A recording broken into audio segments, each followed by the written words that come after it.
3 फरवरी 2025 Adiala jail. आज एक बार फिर इमरान खान साहब से मुझे मुलाकात के लिए नहीं छोड़ा गया। मैं हैरान हूं कि कुछ लोग तो बड़ी बाकायदगी से आते जाते हैं। इमरान खान साहब के केसेस में अगर वकील नहीं भी है फिर भी जाते हैं। हो सकता है कि कोई ऐसा गुनाह हमसे सरजद हो गया हो जिसकी वजह से अब इमरान खान साहब से हमें मिलने नहीं दिया जा रहा। तो अगर वो गुनाह हक और सच पे खड़ा होना और सच्ची बात करना है तो ये तो गुनाह नहीं है, सवाब का काम है और ये काम हम हमेशा करते रहेंगे। चाहे आप इमरान खान साहब से मुझे मिलने दें या ना दें, अड्याला जेल तक आने से तो आप नहीं रोक सकते। वो मैं आता रहूंगा और इंशाल्लाह जल्द खान साहब से मुलाकात भी हो जाएगी। अहम डेट आ रही है 8 फरवरी और इमरान खान साहब के हवाले से ये कह दूं कि खान साहब को 8 फरवरी की इस तारीख की अहमियत की बड़ी फिक्र है कि ये वो दिन है जिस दिन पिछले साल कौम का मैंडेट चुराया गया। जुल्म अजीम है। लोग ये समझते हैं जैसे कि खुदा न खास्ता ये इमरान खान की कोई अपनी जाती सियासी लड़ाई है। मैं उन लोगों को ये कहना चाहता हूं कि ये इमरान खान की जाती लड़ाई नहीं, ये पाकिस्तानी कौम के हक पे डाका डाला गया। या तो अब मुल्क को अमीरियत के हवाले कर दें पूरा का पूरा। वैसे तकरीबन ये मुल्क अमीरियत के तरीकों से चल तो रहा ही है, क्योंकि आईन और कानून को तो आपने एक तरह से रुखसत कर दिया है। सुप्रीम कोर्ट पे भी आप हमलावर हो गए 26वीं आईनी तरमीम के बाद। पीका एक्ट के बाद आप सहाफत और सहाफी बरादरी पे भी हमलावर हो गए। अब आप हाई कोर्ट के पीछे पड़े हुए हैं, हाई कोर्ट इस्लामाबाद के पीछे पड़े हुए हैं। हमारा कोई फेवरेट जज नहीं है, ना हमारी कोई फेवरेट अदालत है। हम आईन और कानून के साथ खड़े हैं और हम सीनियरिटी प्रिंसिपल के साथ खड़े हैं। तहरीक इंसाफ समझती है कि जो भी सीनियर काबिल जज है उसको चीफ जस्टिस होना चाहिए, चाहे वो कोई भी अदालत हो। बाहर से जजेस लाकर सीनियरिटी को डिस्टर्ब करना बतौर वकील, मैं भी ये समझता हूँ और जितनी हमारी लॉयर फ्रेटर्निटी है, जिसका ज़मीर जिंदा है वो अपनी अदालतों के साथ खड़ा है। बाकी ज़मीर फरोश हर दौर में है, ये कोई नया दौर तो नहीं है। हर दौर में ज़मीर फरोश निकल आते हैं, काले कोट में भी निकल आते हैं और हर जगह से निकल आते हैं।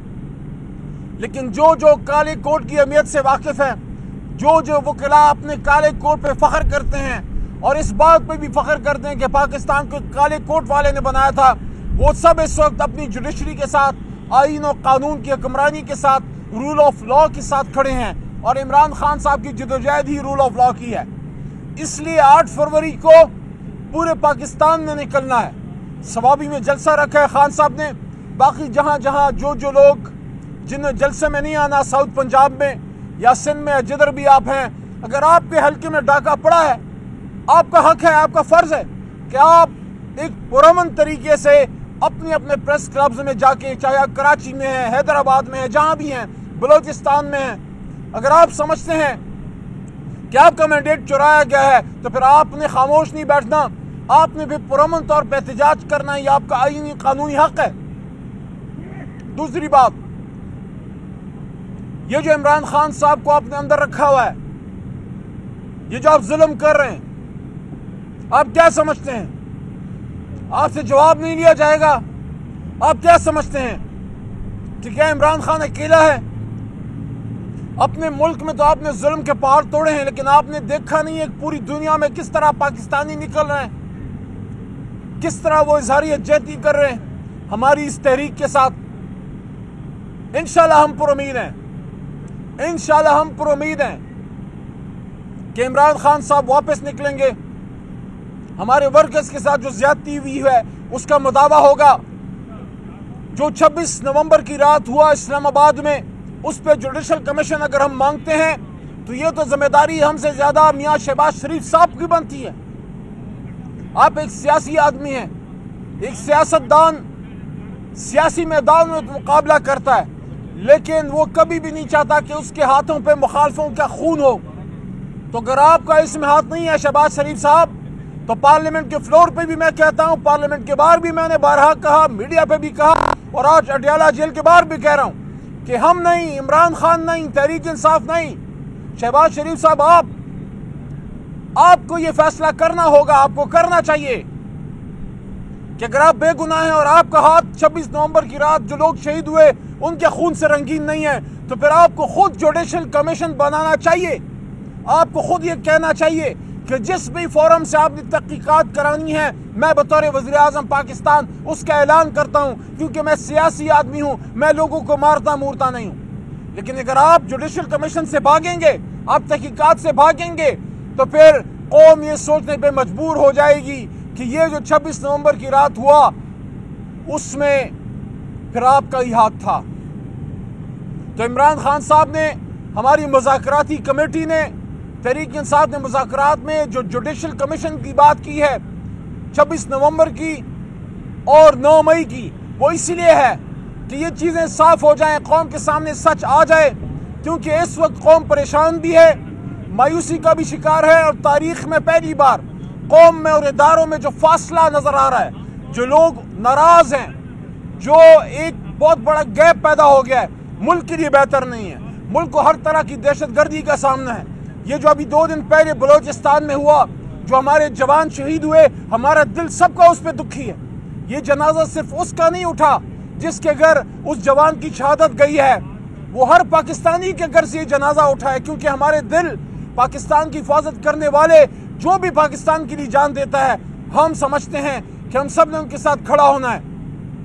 تو ان چیزوں کو ٹھیک کرنے کے لیے اداروں اور عوام کے بیچ میں فاصلہ نہیں ہونا چاہیے، اور وہ فاصلہ ایک آدمی ختم کر سکتا ہے، اور وہ ہے عمران خان، کہ وہ جیل سے نکل کے جب ایک بیان دے گا تو یہ فاصلے، یہ تلخیاں، یہ دوریاں ختم ہو جائیں گی۔ اور یاد رکھیے جنگیں فوجیں نہیں لڑتی، جنگیں قومیں لڑتی ہیں، اور دہشت گردی کی اس جنگ کو جیتنے کے لیے قوم اور اداروں کے ایک پیج پہ ہونا ہوگا، اور اس ایک پیج پہ لانے کے لیے یہ ظلم کا سلسلہ بند ہونا چاہیے۔ عمران خان صاحب جب باہر آئیں گے، پاپولر لیڈر ہے، قوم ان کے ساتھ کھڑی ہے، تحریک انصاف کے ساتھ کھڑی ہے، انشاءاللہ واپس ترقی کا دور شروع ہوگا، خوشی کا دور آئے گا، انصاف کا دور آئے گا، یہ عدالتیں انصاف دینا شروع کریں گی، لوگ ان عدالتوں کو امید کی نظر سے دیکھیں گے دوبارہ۔ اس وقت امید لوگوں کی مر رہی ہے، کیونکہ جن لوگوں نے انصاف دینا ہے وہ جج صاحبان آج خود انصاف کے متقاضی ہیں، وہ خود کہہ رہے ہیں کہ ہمیں انصاف دو۔ تو اڈیالہ جیل سے آج کے لیے سب سے اہم بات جو مجھے لگتی ہے وہ یہ ہے کہ 8 فروری کا دن قوم کے لیے اہم اس لیے ہے کہ اس دن قوم نے ایک فیصلہ کیا، اور ظالموں نے اس فیصلے کے اوپر فارم 47 کی روشنائی ڈال دی اور ایک اندھیر مچا دی، اور پاکستان کے قوم سے ان کی آنکھوں کی امید چرائی، مینڈیٹ پہ ڈاکہ ڈالا، اور پاکستان کو ان لوگوں کے حوالے کر دیا جو پچھلے 40 سال سے پاکستان کو تباہ و برباد کر رہے ہیں۔ سٹیل مل کی حالت دیکھیں، پاکستان انٹرنیشنل ایئر لائن کی حالت دیکھیں، پاکستان ریلوے کی حالت دیکھیں، پاکستان پوسٹ کی حالت دیکھیں، پاکستان کے اداروں کی حالت دیکھیں، اینٹی کرپشن کی اداروں کی حالت دیکھیں، نیب کو دیکھیں، FBR کو دیکھیں، کون سا ادارہ ہے جن لوگوں نے چھوڑا ہے؟ ہر ادارے کو تباہ و برباد کر دیا ہے۔ تو اگر عمران خان کے ہاتھ سے مینڈیٹ چرایا گیا اور ان لوگوں کے ہاتھ میں دے دیا گیا جو سن 85 کے بعد پاکستان کو تباہ و برباد کر رہے ہیں، اس سے زیادہ ملک کے ساتھ دشمنی تو ہو ہی نہیں سکتی کہ آپ پاکستان کو ان لوگوں کے حوالے کر دیں جو پاکستان کو تباہ کرنے کے باعث ہیں۔